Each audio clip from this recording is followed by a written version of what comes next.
maître du manoir de Juet, cher Thibault, bonjour. Nous nous connaissons depuis quelques années, puisque, en fait, j'ai eu le plaisir d'être à tes côtés pour animer un des ateliers du MEDEF, au MEDEF Paris. On avait créé l'atelier intelligence juridique.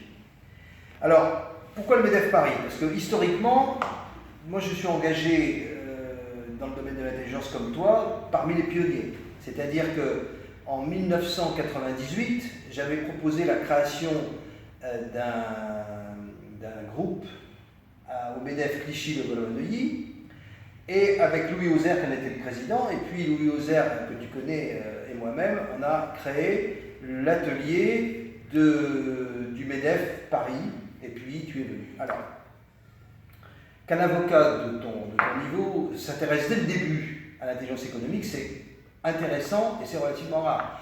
Moi, je suis entre autres juriste de formation et je suis entouré d'avocats dans ma famille, et en fait, tout le monde n'a pas ton niveau dans le domaine de ces domaines. Alors, peux-tu nous parler de ta relation, ta première, à l'intelligence économique? Il y a quand même quelques années, puisque 1998, on était déjà sur le coup, 2000, on était au MEDEF Paris, le rapport Marthe est de 1994, donc dans cette période, tu t'engages, et puis tu as en plus de ça lancé un support qui s'appelle Regard sur l'IE, et voilà, parle-nous un petit peu de ton approche de pionnier dans le domaine de l'intelligence économique sous l'angle juridique. Alors, il faut parler bien entendu de ce qui a été fait et de ce qu'il y a à faire, parce que j'aime bien les notices nécrologiques, mais j'aime aussi me tourner vers l'avenir. Alors là-dessus, donc, mon engagement dans l'IE remonte à 97-98, et à cette époque-là, j'avais suivi un institut qui est devenu l'INSJ, qui s'appelait à l'époque l'IHESI, et qui avait un groupe de travail intelligence économique où dans ce groupe participaient les principales personnalités. Et à l'occasion de ce groupe de travail, j'ai été initié à l'IE et je me suis immédiatement intéressé à tout ce qui était droit, en me disant mais quel est l'encadrement juridique de cette manière On va recommencer à ce que j'ai beaucoup. Donc mon investissement dans l'IE remonte à cette période charnière qui est 97-98. Et ça provient du fait que j'ai suivi un institut qui s'appelle maintenant l'INSJS, dans lequel il y avait un groupe de travail d'intelligence économique. Et au sein de ce groupe, on retrouvait la principale personnalité de l'époque qui animait la matière et qui étaient des personnes qui avaient vécu le rapport Marthe et qui ont fondé un peu la théorie de l'intelligence économique en France. C'est-à-dire Philippe Clerc, par exemple. Philippe Clerc, Guy Baron. Roman. Alors, il n'y avait pas Roman, mais il y avait aussi le fondateur de l'école de guerre économique. Alors, il n'y avait pas Christian Arbelot, mais il y avait des personnes qui ont marqué d'une manière ou d'une autre l'intelligence économique en France. Et ces personnes m'ont assisté à leurs travaux, et très vite je me suis demandé mais quel est l'encadrement juridique de l'intelligence économique, question normale, on va se poser la question dès qu'il y a une nouvelle matière. Vous prenez la blockchain, on se dit quel aspect juridique, vous prenez telle ou telle autre matière, vous avez exactement les mêmes questions. Alors je ne t'interromps pas, mais à la limite, oui, tu lances blockchain parce qu'évidemment, il y a l'intelligence économique du passé, celle du futur, qui s'adapte en permanence à l'environnement technologique. Et Dieu sait que cet environnement technologique évolue et évolue vite. Alors l'environnement technologique tel qu'il va évoluer, c'est plutôt tout ce qui est intelligence artificielle. Ouais. Parce qu'autrefois, l'analyse, quand je dis autrefois, c'était cette époque 97-98, l'analyse de la donnée, c'était essentiellement manuel. On avait quelques statistiques et c'était des opérationnels qui la faisaient. Et maintenant, avec l'intelligence artificielle, vous allez avoir des modalités d'analyse de plus en plus rapides, avec toute la question qui se pose, c'est des algorithmes auto-apprenants en disant est-ce qu'on va maîtriser un jour la manière dont on pose les questions en intelligence économique et les résultats qui vont en sortir. Ça peut se poser pour d'autres matières également. Alors, si vous voulez, je vais vous dire quelques mots sur l'évolution de l'IE depuis 97-98. Entier. Et puis Après, on parlera aussi de Regard sur l'IE, ton support. Regard sur l'IE. Oui, on commence par là. Regard sur l'IE, c'est une revue que j'ai créée en 2003, qui a duré 7-8 ans et qui a présenté justement toute cette émergence de l'IE et qui a contribué à l'émergence de l'intelligence économique. Puis pour des raisons XY, elle a été arrêtée. Et il n'y a pas eu d'équivalent jusqu'à présent en termes de contenu et d'information sur ce type de revue. Alors, donc on a cette période de 97-98 où Internet émergeait à peine et on était plutôt dans une période où on avait des difficultés à obtenir de l'information. Et puis après, entre 97, 98 et maintenant, la caractéristique de ce qui se produit, c'est qu'on est face à une mine d'informations. C'est l'infobésité. C'est l'infobésité, et toute la difficulté, c'est d'aller trouver l'aiguille dans la bolle de paille.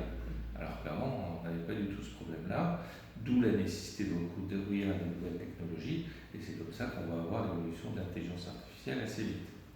Et puis l'IE, qui était une matière qui était cohérente, centre autour de l'information, dans la manière de la traiter ou dans la manière dont les pouvoirs publics s'investissent, va finir par évoluer.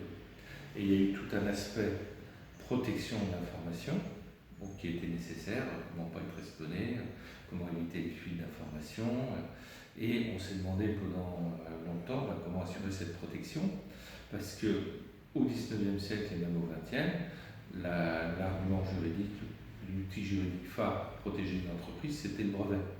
Et puis le brevet, ça s'applique nullement à tout ce qui est économie immatérielle. Donc on se retrouve avec un truc qui était très bien conçu, le brevet, qui peut encore trouver des applications, mais qui n'est pas adapté à l'économie moderne. Alors on a eu un sursaut d'espoir à un moment avec la directive sur les bases de données, puis les textes qui l'ont transposé en droit français, puis on s'est aperçu des limites de ces textes. Et à ce moment-là, donc au moment de l'émergence de l'IE, il y a eu toute une réflexion sur le secret des affaires.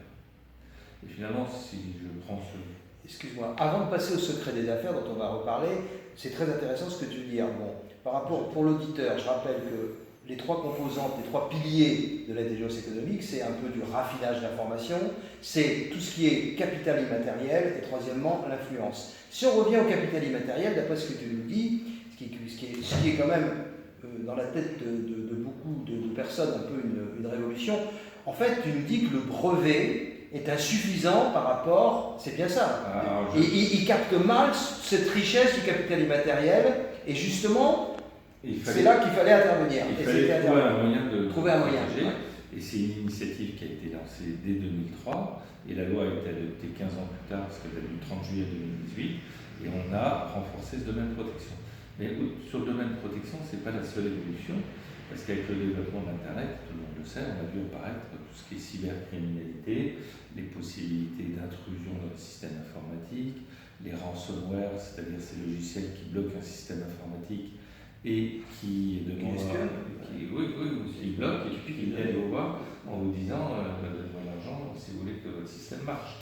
Donc avec toute une réflexion qui a fini par prendre son autonomie par rapport à l'intelligence économique et maintenant l'action de l'État qui a été pendant longtemps, notamment sous l'influence d'Alain Juliet, vers une approche globale de l'intelligence économique est plus centrée vers tout ce qui est cybersécurité qu'à la globalité de la matière. Et puis parallèlement à ça, il y a des évolutions dans des secteurs qui sont aux confins, qui sont par exemple le secteur de la sécurité privée. Donc la sécurité privée, dans le langage courant, on va vous parler du vigile à l'entrée d'une banque.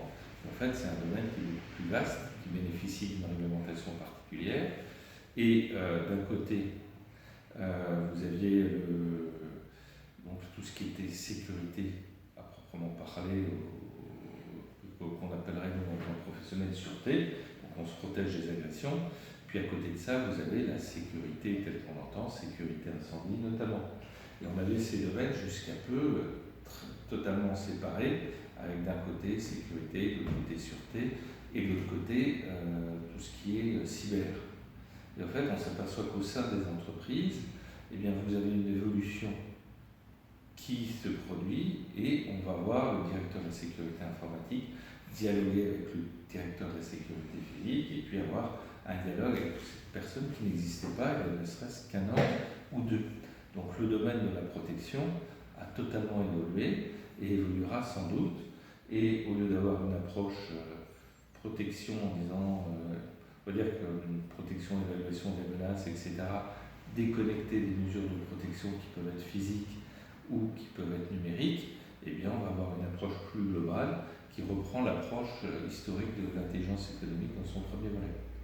Et vous avez eu un colloque qui s'est tenu fin juin sur ce thème. Fin juin de cette année? Fin juin 2019, sur le thème sécurité, sûreté, comment s'organise-t-on? Je prends un exemple un peu trivial pour me faire comprendre, mais actuellement, par exemple, les immeubles de grande hauteur, les IGH, vous avez un pompier d'immeuble qui ne traite que les problèmes de sécurité incendie. Est-ce qu'on ne peut pas imaginer un jour un agent polyvalent qui traite aussi bien les problèmes d'intrusion de personnes physiques à l'intérieur de l'immeuble? Donc on va avoir dans les mois ou années qui viennent toute une réflexion là-dessus, sur ce niveau de protection. Et il y a un chapitre qu'il faut mentionner, c'est l'évolution de la sécurité privée. Donc pendant longtemps, la sécurité privée, c'était la sécurité humaine, ce qu'on appelle vulgairement le vigile, mais qui est ce qu'on appelle les APS, c'est-à-dire les agents de protection de sécurité, les agents privés de sécurité, pardon. Et maintenant, on demande de plus en plus à ce type d'entreprise d'apporter une idée de sécurité électronique, une idée de conception de la sécurité, de prévenir les menaces, etc. Et on a ce pôle protection qui vient de rejoindre les autres domaines de sécurité.